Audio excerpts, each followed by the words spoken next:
Tropical storm Alberto is now the first named storm of the 2024 Atlantic hurricane season.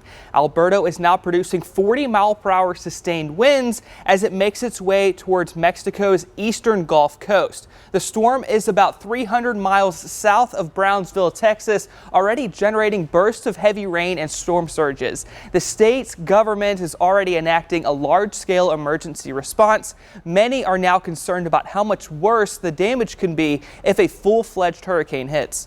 I mean, in some ways, maybe this is good because obviously this problem was going to happen eventually anyway. And so at least we're seeing it without the full effect of a hurricane striking the coast, but it's not good for us. So I think it could have been much worse. I hate to say that because it's pretty bad right now. I just, we've just never been through anything like this before, and we're just going to have to take it one day at a time, I guess.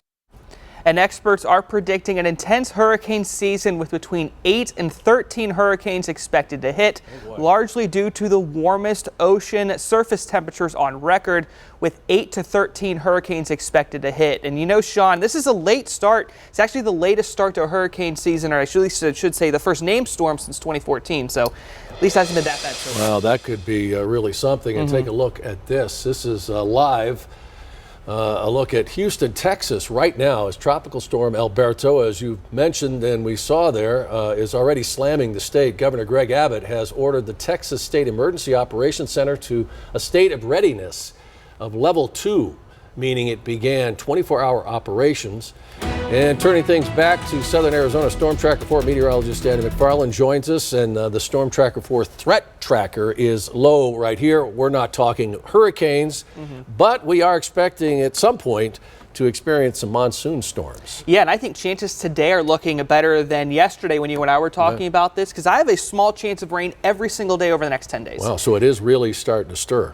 Definitely. Another thing we've talked about is how early this is. We typically don't see rain chances like this until we work our way into early July. And the fact that we're only at June 19th and seeing some decent rain chances for the last part of the month is going to be some good news there. I think this system, though, as a whole is going to be peaking on either Saturday or Sunday with the way things are shaping up. Excessive heat is still going to be a problem for Thursday. As I talked about before the break, we do have an excessive heat warning in effect for Thursday due to temperatures getting close to 110. Now, I do think Tucson's going to be missing the mark, but 108 to 109 is easily going to be possible out there.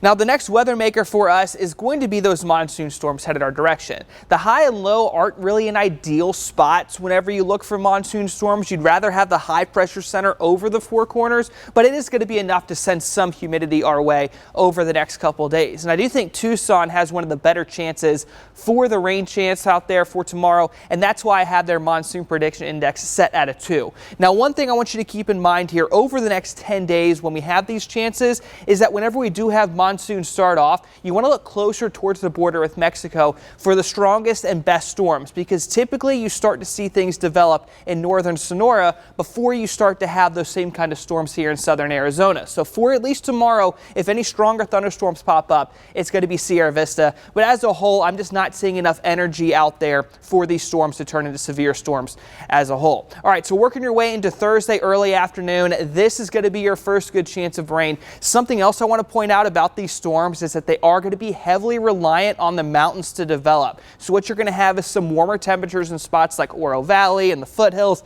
That's going to be pushing up the mountain and create some of these storms. So a lot of these, when they start off, will be dry thunderstorms, and that does have potential for wildfires. So that's something else we need to keep in mind for Thursday and Friday, because I don't think the heavy rain is going to be there on those 2 days versus what you can expect come Saturday and Sunday with the way things are looking out here. Now, when it comes to potential rain totals out there, we just had a recent model update and things have gotten a little bit better for us. Nogales could potentially see as much as 2 inches of rain.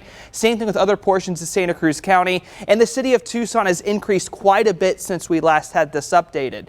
Could see ½ an inch of rain in between Thursday and next Wednesday. And as I mentioned before, look out for Saturday and Sunday to be the best chance of rain here. I do think both Thursday and Friday have decent chances, but as I mentioned before, closer towards the border with Mexico is a spot to watch. Saturday and Sunday afternoon between 2 and 8 is going to be prime time for these storms. We're also going to have temperatures begin to drop too, which is going to be very nice before right back to 106 on Tuesday.